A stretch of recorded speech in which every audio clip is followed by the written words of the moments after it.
Welcome to Every Dull Moment. I'm Greg Blythe, and I'm happy to see you. Happy to 2025. It's weird to say that.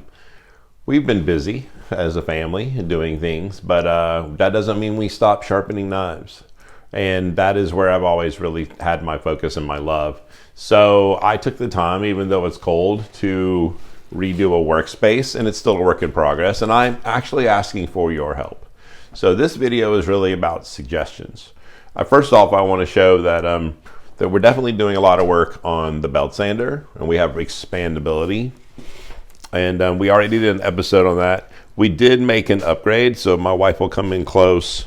This platen comes from a different company, and you know what? Let me get on the other side of that, babe. I think I'll be better. There you go. And I will put a link in the description, but it is not made for this. I actually had to do a little handyman. My wife would probably laugh because she knows that I don't do that. So I had to, get some drilling and some screwing and some sawing kind of together. And it always scares me a little bit because he's a technological guy, not, yeah. But we're learning. We're getting better. And I'll have my wife pan behind. So something very simple within my capability was I hung all these belts in ascending order of material. So we have some ceramics going up from the lowest grit up to some felt. We have some Scotch-Brite, some leather, cork, and then at the bottom we go down into Trizac. And then we just have this random super high finish belt. I don't even know what that's classified as, possibly a ceramic. And I'm just being honest with you guys, like I've watched all the videos and stuff. I'm still learning how to use cork. I'm not sure its place in my life. I'm not a knife maker, so I'll definitely be checking in on some knife makers to see how to use it. I mean, I've been using it more for a type of polishing, learning how to break them in and stuff like that. So we have some other equipment, some other stuff you've never seen on the show. One of the things was the Tormek 8. I've never done a review of it. Have a lot to say about it.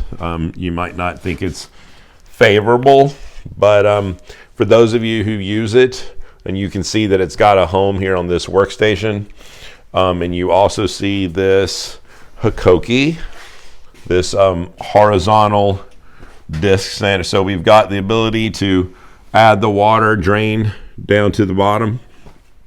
We have different discs, so we have 100 grit, and then we have a 3000 and a 6000.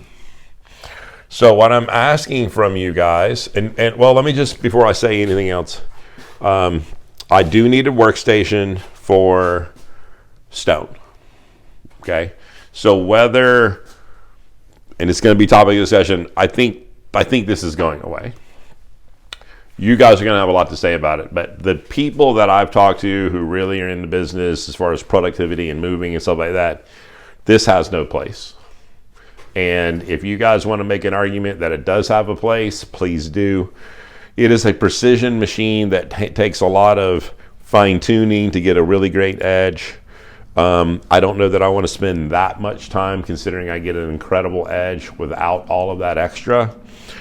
But definitely would love to hear your comments on why it should stay.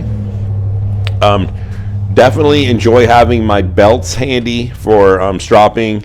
My kangaroo belt, obviously, I'm so happy to be one of the people that have that. And again, Hans was so nice from Germany to get us this, incredible firm leather, smooth belt for finish. Mm-hmm. So I hope I pronounced it right, Sleeve Junkies. When we first started our channel, he was very nice to get that to us. It has been a staple. But I do think maybe a whetstone sharpening station would be better served here. If I were to do something like what Ryan Swanson has, Ryan does a lot of his productivity here. And his finer materials, like his more expensive knives, definitely get sharpened and finished up on a whetstone station. I am not Ryan Swanson, so that might be a whole nother video called I Am Not Ryan Swanson. So he has the hours logged in day to day. I mean, he just logs in so many hours per day, so many knives. And there's just some knives that I have and that people own that at that price point, this is too aggressive for me. So there's going to take some time to learn that.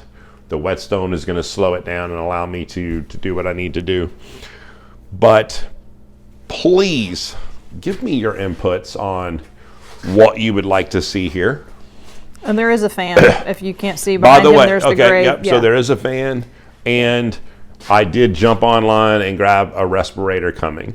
Okay, because it is a concern. The fan was to keep the wind kind of blowing, but at the end of the day, I'd like to be around to see my kids grow up and breathing in metal and dust and being outside. It's a thing, so we're going to definitely have a respirator. So this is a new idea. We haven't given up on it. Don't give up on us. The show's going to really take more of a turn towards sharpening. Okay, I'm looking forward to talking about edge leading versus edge trailing. Going back to the original videos of stropping and redoing those videos. Talking about like diamond emulsions and stuff in their place.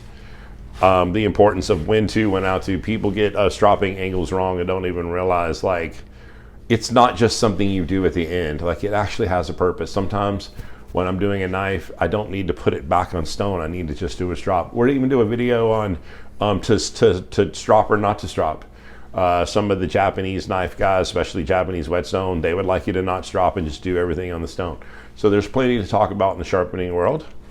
But please jump in the comments. I haven't been active in comments. I know we've just had our own family things going on.